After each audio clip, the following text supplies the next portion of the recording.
L'histoire de Marcel est plus fréquente qu'on le pense. Marcel est hanté par une dépendance, le jeu. Mais qu'il s'agisse du jeu, de l'alcool, de la drogue ou d'achats compulsifs, les dépendances brisent à tout coup l'équilibre budgétaire.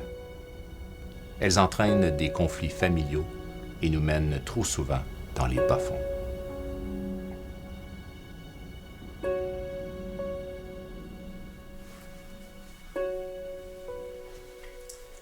Quand j'étais jeune, je rêvais d'être riche, d'avoir une grosse maison, puis des voitures sport. Comme je viens d'un quartier pauvre, mon entourage m'a vite fait comprendre que je devais pas trop rêver. J'ai quand même réussi à faire des études supérieures, à très bien gagner ma vie, puis par la suite, je pouvais m'acheter tout ce que je voulais, sans renier mes origines.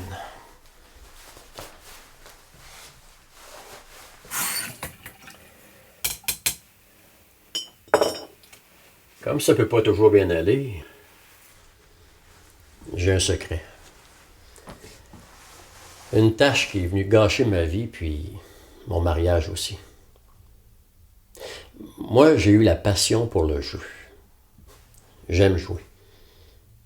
Ça veut dire que je peux rester devant une machine pendant des heures. Puis, la plupart du temps, jusqu'à 3 heures du matin. Bon, j'ai pas toujours dit la vérité à mes proches, pour pas les inquiéter. S'ils avaient su. Depuis 2 ou 3 ans, j'ai fait des gros efforts pour m'en sortir. Une thérapie de groupe, un psychologue que je vois toujours. Depuis, j'ai jamais rejoué.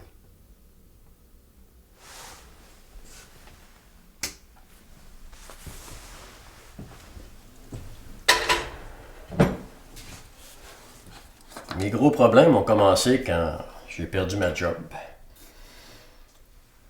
Bon, à ce moment-là, j'avais pas encore arrêté de jouer. Fait que les problèmes sont vite accumulés.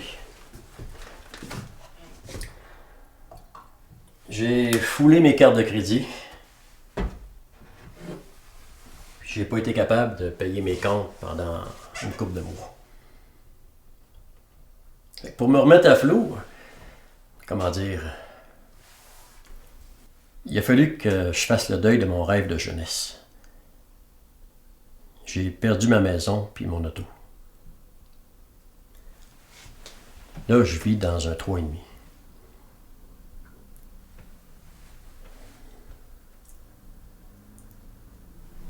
Comme j'ai jamais pu retrouver une job aussi payante qu'avant, et que mes dettes continuent à me suivre, je manque de liquidité. Je sais plus quoi faire. J'ose pas trop en parler à mes proches. De ce temps-là, j'aime mieux pas trop les voir.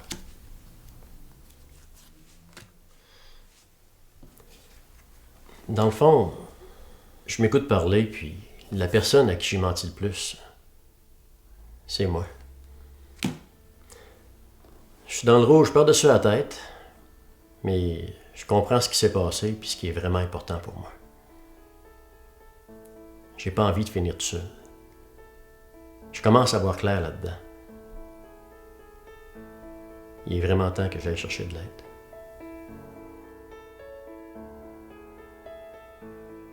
Dans cette situation, il est essentiel pour Marcel de se sortir de la spirale négative dans laquelle il est pris. Ses dettes constituent un fardeau énorme qui mine sa confiance en lui.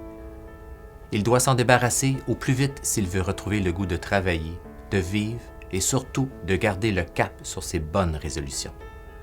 La faillite, dans ce cas-ci, semble être la meilleure solution pour le mettre à l'abri du harcèlement, pour l'aider à retrouver rapidement la motivation et la paix d'esprit pour se trouver un emploi et pour enfin repartir sur le bon pied, sans dette.